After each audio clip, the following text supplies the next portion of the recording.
First at 4, Michigan is ground zero in the presidential race. We are live as Hillary Clinton stops in Michigan, and Donald Trump will be here in just a few hours. Paula. Hi, Karen. A young mother who struck and killed a child on this stretch of road says she did everything she could to keep it from happening again. Yet you can see by that memorial, it has renewed her pain and passion for change. Karen. All right, Paula, also there is another big change for more than a dozen schools in Detroit, and Ben Bailey is here. Karen, our string of great weather continues, but comes to an abrupt halt tomorrow. We'll look at the big changes on Election Day and more right now. First at 4. Live from downtown Detroit, Local 4 News First at 4 starts now. Has Michigan become the most important state in the presidential election? This is it, folks. We will never have another opportunity. Both candidates targeting your vote in the critical final hours of their campaigns. We're just going to work until the last vote is counted. Good afternoon, everyone. I'm Karen Drew. The polls open in Michigan 15 hours from now, and just look at the flurry of visits from the candidates and their supporters. Donald Trump will be in Grand Rapids tonight. President Obama was in Ann Arbor earlier today. Hillary Clinton is in Michigan right now. Let's go live to Mara McDonald at Grand Valley State in Allendale. Mara. Good afternoon to you, Karen. Senator Debbie Stabenow is at the podium right now doing the warm-up routine. We know that Hillary Clinton is here at the university simply because the national traveling press has rolled in here. I'll tell you, what we are seeing here today in Michigan is nothing short of astonishing. We've had the President of the United States here. We have both candidates here. We have all the candidates' top surrogates here, all chasing each other, running around this state, trying to juice out the turnout.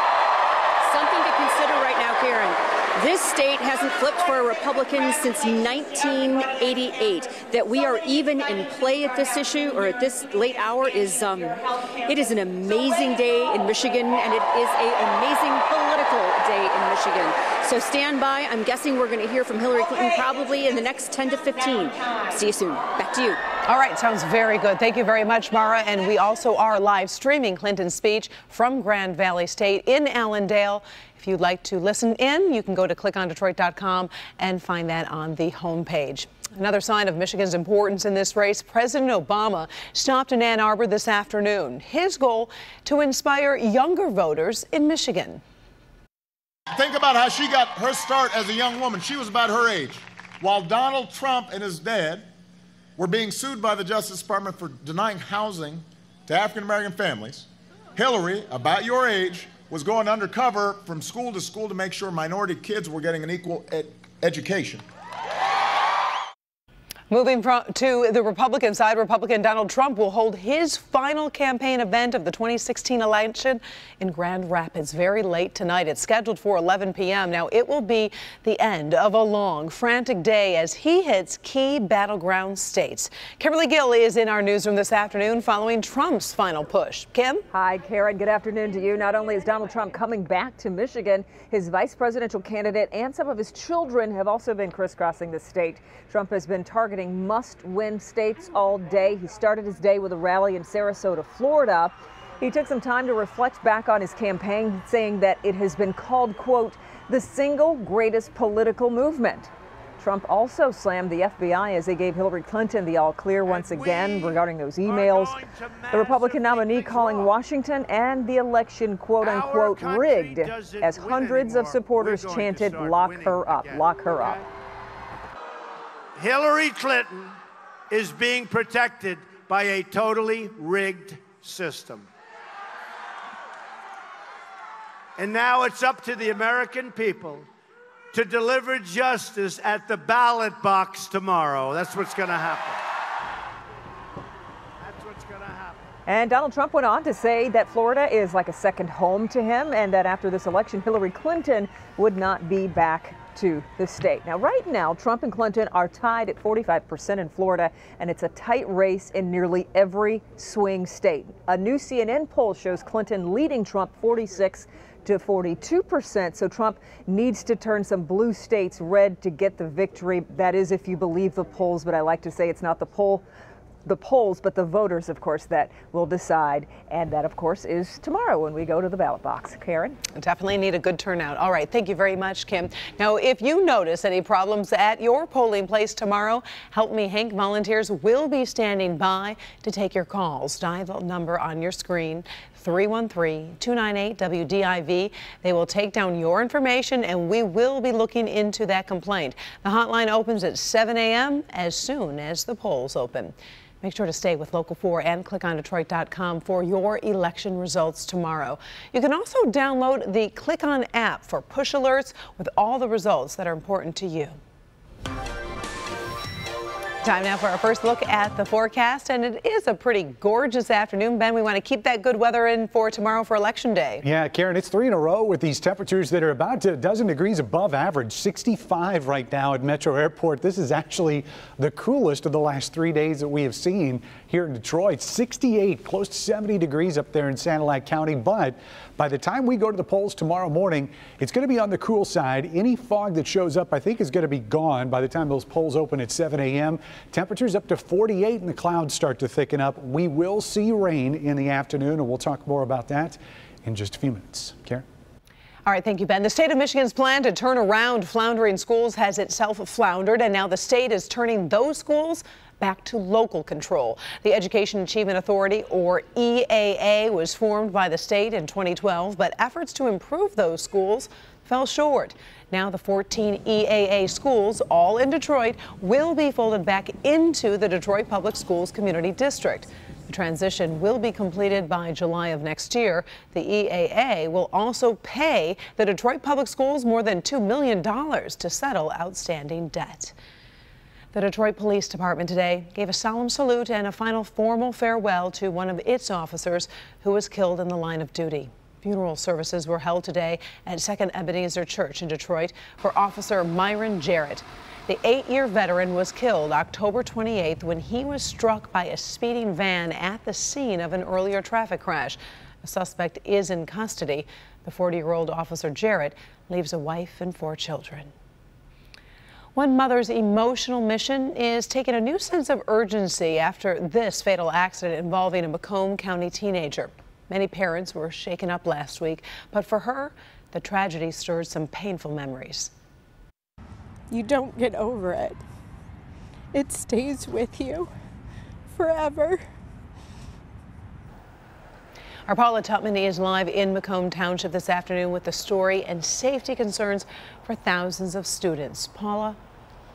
Yeah, I think the concerns are real. We've been here all day. This is Heidenreich, so I just kind of want to show you. This is a really busy road. Now, walk with me just for a second because I want to show you this makeshift memorial. That's where this young girl died on Friday. See this young girl walking down right down here across this lawn? The sidewalk has ended. She's got to go through someone's lawn. That's not what everybody does. Sometimes they walk in the street. You could call it School Central, a corridor filled with elementary, middle, and high schools. And with them, lots of traffic, cars and pedestrian. Now throw in the fact that there are few street lights, high residential areas, some without sidewalks, and right here, balloons that say a young girl took her last breath Friday. Victoria Cartwright, struck and killed by a teenage motorist. When Danielle Leedy heard the news, it was devastating. I'm sorry. I know you're hurting. I know you're hurting. I can feel it. 5 years ago, she was the motorist behind the wheel when a young girl, Neosha Nelson, stepped into the street in the darkness of a pre-class bell morning. It was pitch black, and the headlights were all coming towards me. And I had even told my son, gosh, it is so dark out here. And I had a red light in front of me, and my windshield crashed. I didn't see her. While cleared of any criminal wrongdoing, her insurance company settled with the young girl's family in a civil lawsuit, and Danielle became a pest for anyone who would listen to put in infrastructure, more lights, more sidewalks, more signs, more everything to make this area safer. Neosha died less than a mile from where Victoria was hit. How many lives have to be lost? How many families have to be affected? You don't get over it. It stays with you forever. Macomb County Sheriff Anthony Wickersham says there are no easy answers on this one. He agrees infrastructure needs to be scrutinized, but he says in this area, school-aged pedestrians and motorists alike need to work together to make this 1-mile stretch of Heidenreich between 21 and 22-mile roads in Macomb safer. So everybody has to come together and remember to be aware and to use, again, if you're driving a car, good techniques. Now, if you're walking, use the sidewalks. You know what, the big question is, what on earth do you do? And there really are no easy answers, because you can see these are private lawns right here. So whether or not they've got the easement to even do sidewalks, Wickersham is saying that everybody has to be hyper aware. Lots of schools just do very, very careful driving, understanding that people are not using what few sidewalks they are. They're not willing to cut through the subdivisions. You have to be aware there are people on the streets. Incidentally, certainly our hearts and prayers go out to all of the families, including Danielle and the young girl who hit the Victoria on Friday. Everybody suffers when this happens, Karen. So very true. All right, thank you very much. Paula Tutman reporting live this afternoon in Macomb Township. Ahead, first at 4, new concerns about teenagers and smoking, what the newest research says about those flavored e-cigarettes. Also ahead, a car chase caught on tape. See how close this guy came to other drivers and the explosive ending. Up first, forgetful father or cold-hearted killer? The disturbing closing arguments in the case of a little boy who died in a hot car. Next. And welcome back, everyone. With Decision 2016, you are looking live right now from our live shot from Grand Valley State in Allendale as Secretary Hillary Clinton speaks to the crowd. Let's listen in for a bit. Never leaves her face. And she brings people together who are on opposite sides of issues because she just keeps talking. And don't we need more of that in Washington, where people actually talk and listen to each other? So it's wonderful to be with all of you and to be introduced by Debbie. Are you ready to vote tomorrow, Michigan? All right, again, we are listening live to Secretary Hillary Clinton speaking to a large crowd at Grand Valley State. If you'd like to continue to hear her comments, we are live streaming her stump speech at clickondetroit.com. Mara McDonald is there, and we'll have a full wrap-up at 5 and 6. Let's move to world news this afternoon. First at 4, we begin in Georgia, where closing arguments were heard in the trial of a father accused of leaving his young son in a hot car to die. Justin Ross Harris is charged in the death of his 22-month-old son. Police say Harris left his son in the backseat of his car while he went to work. Today, a prosecutor called Harris a murderer who killed his child to escape his family commitments. The defense said Harris, clueless and forgetful, but said his son's death was an accident. If found guilty, Harris could face life in prison.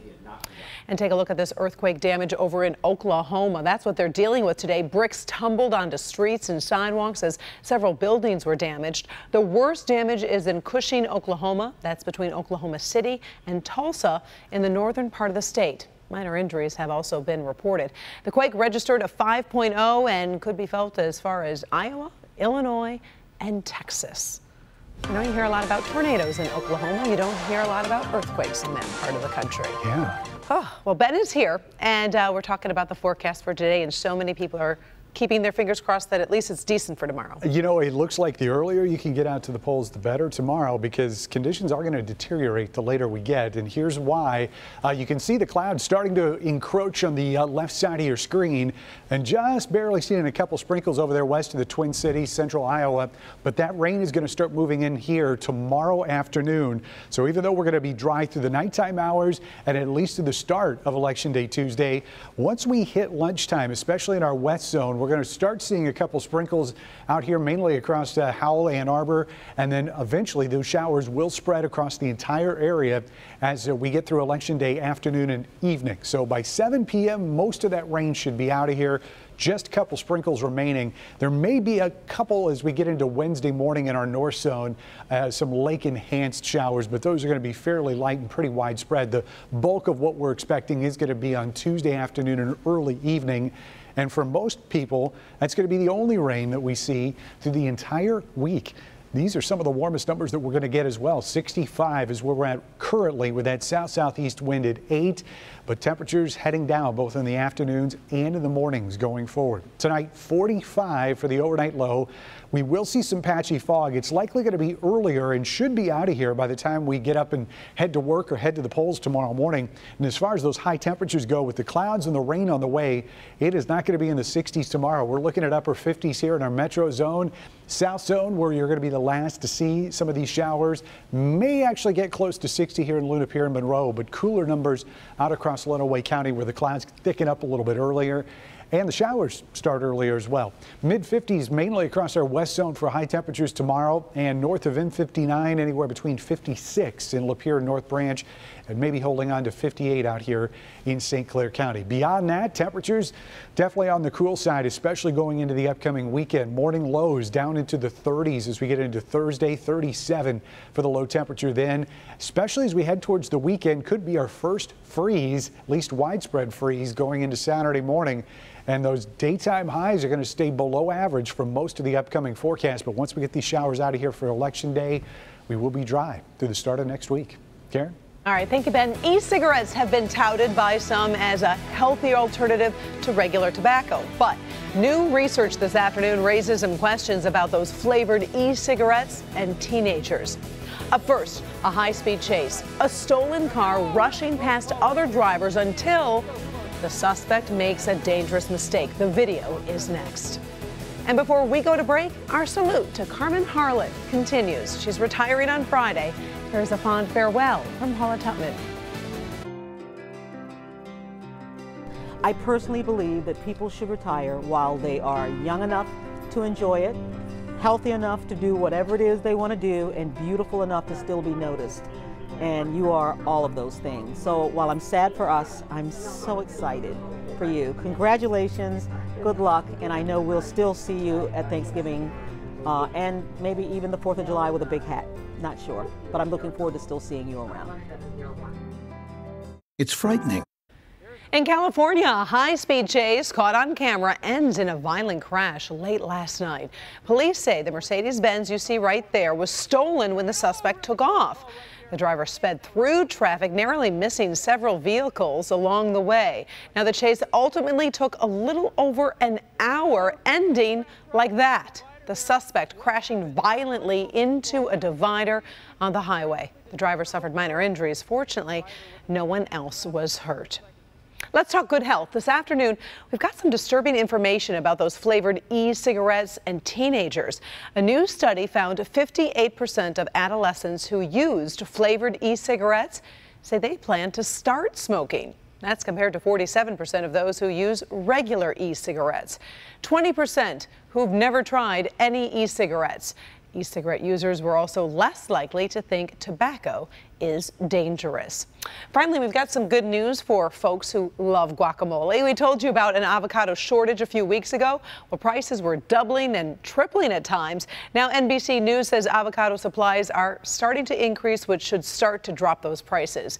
The shortage was caused by a growers' strike in Mexico, but the strike ended last month, so supplies are starting to bounce back. Bring on the guac. I know, don't you love it? That's addicting. Turkey, bacon, avocado, one of my favorite subs. I think I like that one. All right, I'll try it. Also, coming up, I should say still trending, two grandmothers actually boxing. We've got the story behind the video that is blowing up on the internet. Yikes. We've got it when we come back. This gym, this school, in desperate need of help. It's a little bit heartbreaking. Dirty walls, holes, no equipment, 2x4s and buckets serving as benches. It needs maintenance, it needs love. Now it's the next chapter of Help Me Hank, the school project to the rescue. Our latest big project, it's the gymnasium. And when you see the transformation that's taken place, you'll be stunned. The excitement on the faces of these children says it all. Are you happy? Yes, I am. It's amazing, right? And when you see this new gym and how it's already changing the lives of these children, you too will be inspired. Tonight at 11. Save up to... Finally, first at 4, two grandmothers from Thailand settle a dispute By boxing. Apparently, Thai tradition calls for disputes to be settled by a boxing match on a bamboo pole suspended over a river. Now, both women are in their 70s. The woman on the right didn't last long. She lost her balance pretty quickly. Eventually, she just couldn't hold on. Well, no word on exactly what sparked the dispute, but it appeared that people liked watching them. We should settle disputes in the newsroom like that. Oh, I don't know about that one. Well, maybe with some. No, I'm just kidding. Thanks so much for joining us for First and Four.